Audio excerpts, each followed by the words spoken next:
Today we're wrapping up the Spark series with a final build update for Crucible League.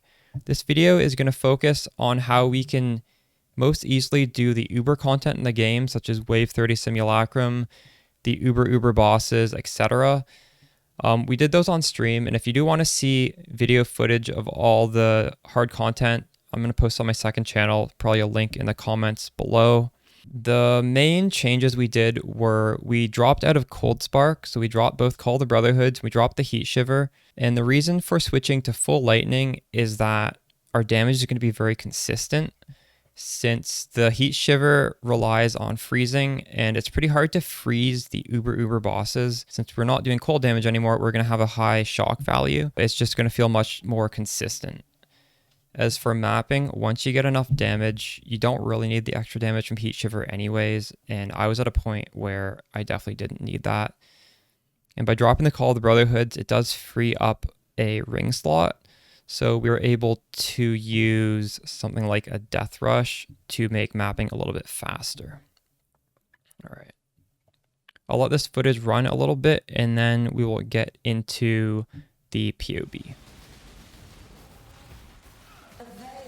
Where is he? He has no sniper's mark right now. There he is.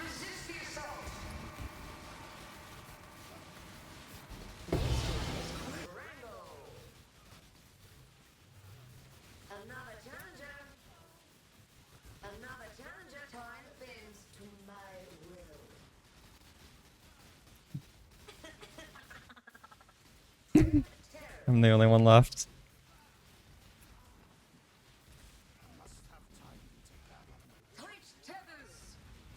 We're gonna get slammed.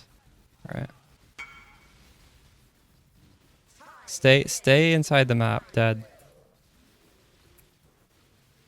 And you'll get the completion.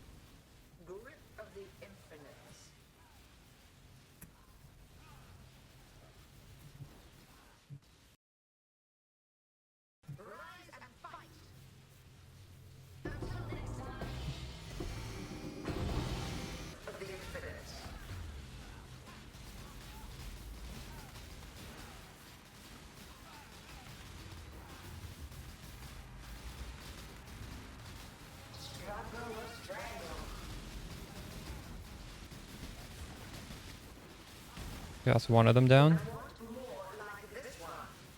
Oof. That was actually a challenge. I hadn't done that yet. I didn't realize I hadn't done this yet. Oh man.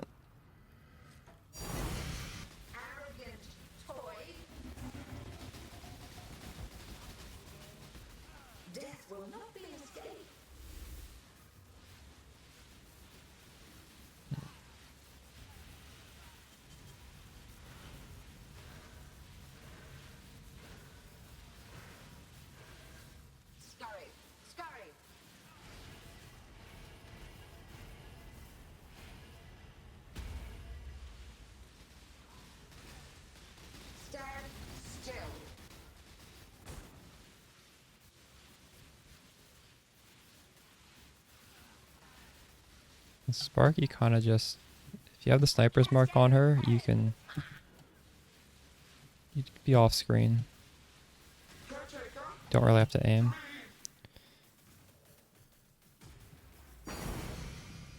So running Heatshiver or swapping that tech out is a pretty easy thing to do. So let's just take a couple minutes to compare the upsides and downsides of both variants. On the left is the Heatshiver, which does, on 4 spark hits, roughly 77 million. And the same build, when we tech into the full lightning damage, is only 50 million. However, we are possibly not going to be freezing and chilling the Uber bosses. So let's take off freeze and chill. Now suddenly Heatshiver is only doing 38 million. So if the content you're doing, you're very reliably freezing everything, you know, Heatshiver is obviously very nice, but when you start doing harder content where we're possibly not freezing everything, it starts to make more sense to drop the Heatshiver for a very stable amount of damage. Now let's look at the gear swap. Right now I'm wearing the Heatshiver, but I'm going to be going over how to swap off of it.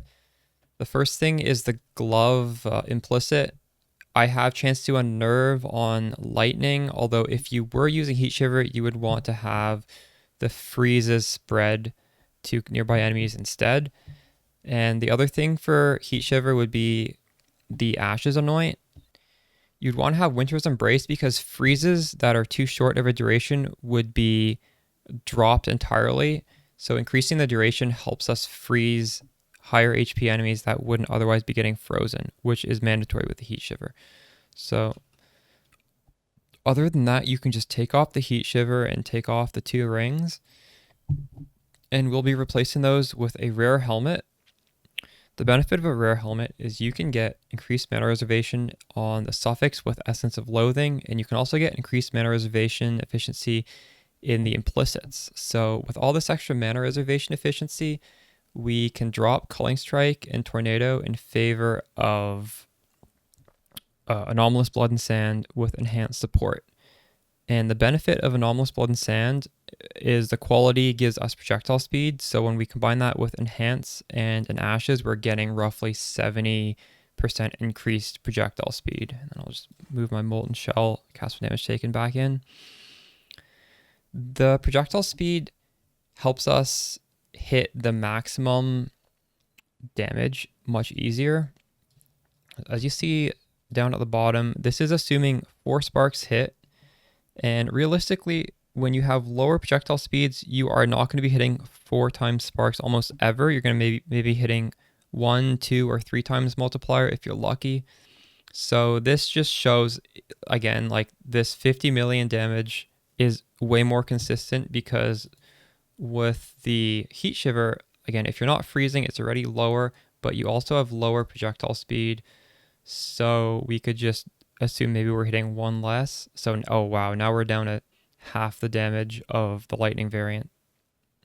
Down to 26 if we're hitting 3 times, but we might even just be hitting 2, and then it is quite a bit less damage. So this is another thing that really helps us for bossing with the switch over the lightning damage. Since we're dropping Heatshiver, I do think Call of the Void slightly better than Call of the Brotherhood. If you want an in-depth explanation, I do have a video on the channel going over Call of the Void versus Call of the Brotherhood. But to sum it up briefly, we lose the ability to freeze, but this is okay on high HP enemies because we're not freezing them anyways.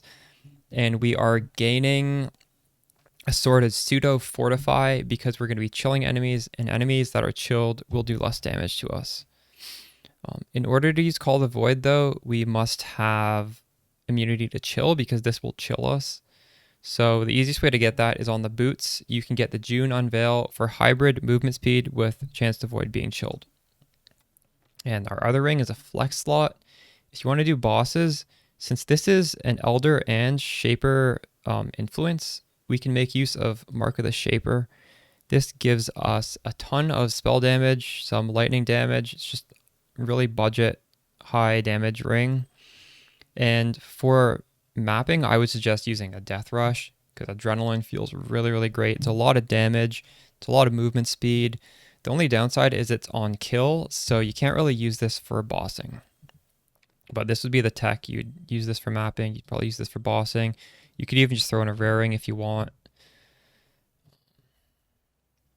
Other than that, when you are going to do an Uber boss, you want to make sure you switch off of chance to open chests, which is really nice when you're mapping, but we want to use +1 maximum intensity because right now I am using pinpoint support.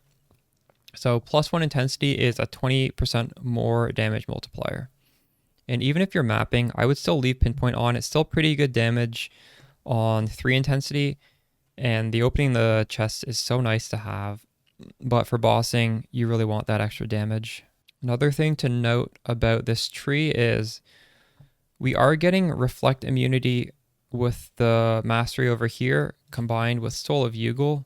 You will see on my body armor, I am technically immune to Ellie Reflect, but I just lucked into this. So for the POB, we're just going to assume you don't have this on the body armor. We're going to get it right here. I guess I should also talk about the Mageblood, what this is doing for me.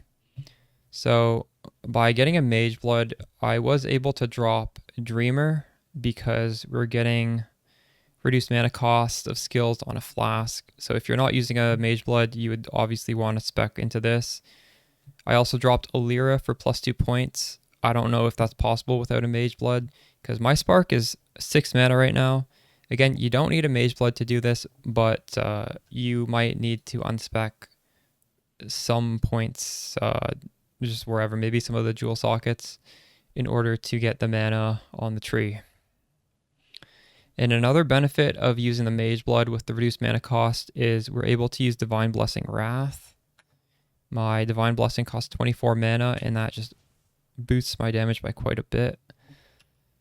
Those are the two main changes to accommodate the Mageblood. If you do get to this point in the build, you farm the Mageblood, you're all the way up here. If you want to take it further, you would probably want to look into aura stacking. You've already got the two main components, which are the Ashes and the Mageblood. Again, aura stacking does get pretty expensive. Not sure if I'm going to bother doing it with my character this league. I'm pretty happy with the way he is right now. But that would be the next logical step from here. Hope you guys enjoyed the Spark journey with me. Had a lot of fun Crucible League. Probably going to take a week or two off now. And I will be back later in the league and we'll be trying out some new builds. So that should be fun. Something to look forward to. Yeah, I'll see you guys shortly.